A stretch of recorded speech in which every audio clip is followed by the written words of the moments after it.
Blade is a horror film shot as an action film, and thank God for the production team because even though we know this movie's coming from Marvel, it feels terrifying. The grime and grittiness of the streets, the brutalistic designs of some of these sets, the cinematography in Blade is psychological way before it's stylish, and I want to take a moment to share some of my favorite cinematic frames with y'all.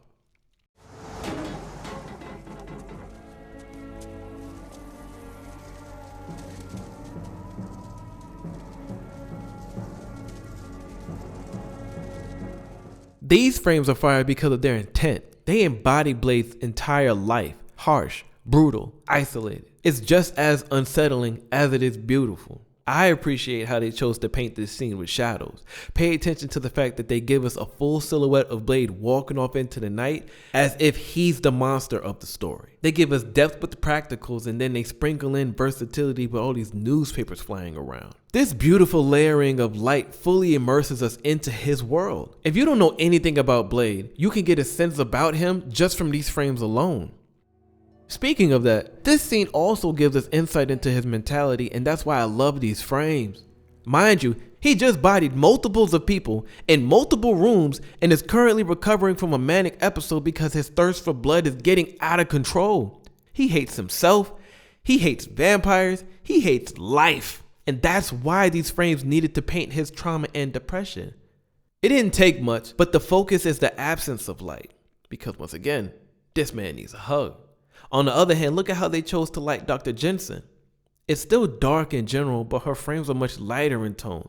That's how they created a subtle separation between her and Blade. Yeah, she's going through it too, but Blade exists in a reality that's much darker than she can ever imagine. Now, with all that being said, I gotta roll out the toughest shot in the movie. These final frames are what they chose to burn into your mind because they want you to remember that Blade is him. He ain't walking away this time. We're being pulled into him. The intention behind this dolly is deadly and I loved it. Sidebar. Something we complain about these days is how night scenes are terribly lit and how we can't see anything. I used to think people were crying for nothing, but when you come from a time when night scenes look like this, the complaints are understandable. We see everything here. Look at the details in Blade's face. The light is dancing off the snow in the foreground and the background. This kind of composition is absolutely missed. Rant over. Now, while the variety in cinematic visuals were kept at a minimum, I feel like the $45 million that they had available was focused on set design. Like, I believe they wanted us to enjoy the experience without getting distracted.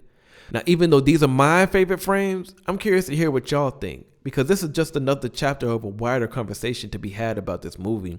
If you want more videos like this, follow our channel for more. I'm breaking down my favorite characters and some of my biggest disappointments in the next video. Till then, I'm Tariq, and this is The Cut.